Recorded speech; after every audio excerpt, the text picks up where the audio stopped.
தலைமைதாங்கும் உறுப்பினர் அவர்களே, இன்றைய போதைப்பொருள் மற்றும் திட்டமிடப்பட்ட குற்றச் செயல்கள் சம்பந்தமான இந்த பிரேரணையை வரவேற்கின்றேன். விசேடமாக இந்த நாட்டிலே போதைப்பொருள் திட்டமிடப்பட்ட குற்றச் செயல்கள் என்பன தவிர்க்கப்பட வேண்டிய ஒன்றாக இருக்கின்றது. இந்த நாட்டின் எதிர்கால சந்ததியினர் மட்டுமல்லாமல் இந்த நாட்டின் பொருளாதாரத்தையும் பாதிக்கின்ற ஒரு செயற்பாடாகத்தான் பார்க்கப்படுகின்றது. உண்மையாக இந்த அரசானது போதைப்பொருள் ஒழிக்கின்ற விஷயத்திலும் திட்டமிடப்பட்ட குற்றச் செயல்களை தடுப்பதிலும் தங்களது செயற்பாடை முன்னோக்கி நகர்த்தி கொண்டிருப்பது பாராட்டுக்குரிய ஒரு விடயம். இருந்தாலும் விசேடமாக இந்த நாட்டிலே தற்பொழுது பல துப்பாக்கி சூடுகள், கொலைகள் என்பன நடந்து கொண்டேதான் இருக்கின்றன. இதனை நாங்கள் இந்த நாடு என்ற ரீதியிலே, மக்கள் என்ற ரீதியிலே நாங்கள் ஒன்று சேர்ந்து இந்த குற்றச் செயல்களை, இந்த போதைப்பொருள் கடத்துவர்களை சரியான முறையிலே தண்டிக்க வேண்டியவர்களாக இருக்கின்றோம். கடுமையான தண்டனைகளை கொடுத்து, கடுமையான சட்ட திட்டங்களை போட்டு இந்த போதைப்பொருள் பாவனையை, போதைப்பொருளோடு சம்பந்தப்பட்டவர்களை, அதனோடு சம்பந்தப்பட்ட அரசியல்வாதிகளை தகுந்த தண்டனையை கொடுக்க வேண்டிய கடமையும் பொறுப்பும் இந்த அரசுக்கு இருக்கின்றது. அதனை சரிவர செய்ய வேண்டும். அதற்குரிய சகலவிதமான ஒத்துழைப்பையும் ஒத்தாசையும் நிச்சயமாக நாங்கள் வழங்குவோம். விசேடமாக 2009ஆம் ஆண்டுக்கு முன்பு வடகிழக்கிலே விடுதலை புலிகளின் நிர்வாக கட்டமைப்பிலே இருக்கின்ற பொழுது அந்த வடகிழக்கிலே போதைப்பொருள் பாவனை என்பது 1% கூட இருக்கவில்லை. சிறந்த ஒரு நிர்வாக கட்டமைப்பை ஏற்படுத்தி வடகிழக்கிலே இருந்த வாழுகின்ற ஒவ்வொரு மக்களும் அந்த போதைப்பொருள் பாவனைக்கு எதிராக அவர்கள் செயற்பட்டிருந்தார்கள். அந்த இடத்திலே ஒரு காலமும் கூட போதைப் பொருளை பாவிக்கவில்லை.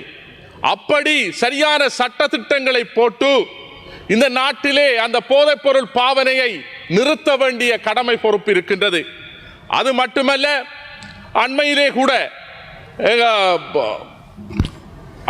கூட எங்களது ஃபீல்ட் மார்ஷல் சரத் பொன்சேகா அவர்கள் கூட ஒரு விடயத்தை சொல்லியிருந்தார்.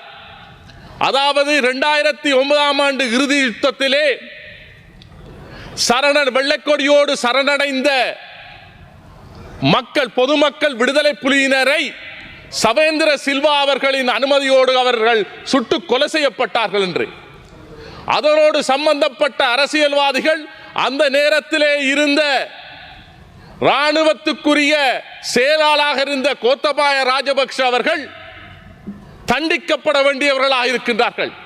இன்று யுத்தம் நடந்து முடிந்த பின் 2009 இற்றவரை அதற்கான நியாயம் என்பது இன்னும் தமிழ் மக்களுக்கு கிடைக்காமலாத்தான் இருக்கின்றது. விசேடமாக இந்த காரணங்களுக்காகத்தான் ஒரு இராணுவ தளபதியே, இந்த நாட்டின் இராணுவ தளபதியே சொல்லியிருக்கின்றார், சவேந்திர சில்வா அவர்கள், அந்த இராணுவ அதிகாரிகள் ஏனைய அரசியல்வாதிகளோடு சேர்ந்து தமிழ் மக்கள் இறுதி யுத்தத்திலே சரணடைந்து கொல்லப்பட்டிருக்கிறார் என்று. அவர்களுக்கான விசாரணையை கடந்த அரசாங்கமும் செய்யவில்லை, இந்த அரசாங்கமும் செய்யவில்லை. அதனால் தான் நாங்கள் கேட்கின்றோம், உள்நாட்டு பொறிமுறை என்பதிலே தமிழ் மக்கள் நம்பிக்கை இழந்திருக்கின்றார்கள். அதற்குத்தான் நாங்கள் கேட்கின்றோம், சர்வதேச விசாரணையை கோருகின்றோம். இந்த சர்வதேச விசாரணையின் மூலம்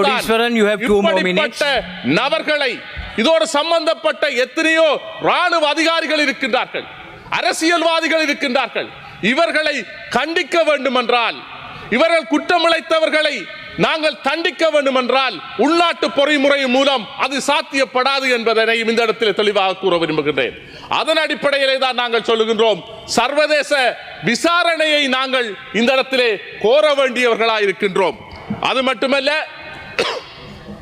விசேடமாக நடந்த ஈஸ்டர் குண்டு தாக்குதல், இந்த அரசு வருகின்ற பொழுது இந்த அரசு சொன்னது, ஈஸ்டர் குண்டு தாக்குதலோடு சம்பந்தப்பட்டவர்களை கைது செய்வோம், அவர்களை பிடித்து உள்ளுக்குள்ளே போடுவோம் என்று சொன்னது.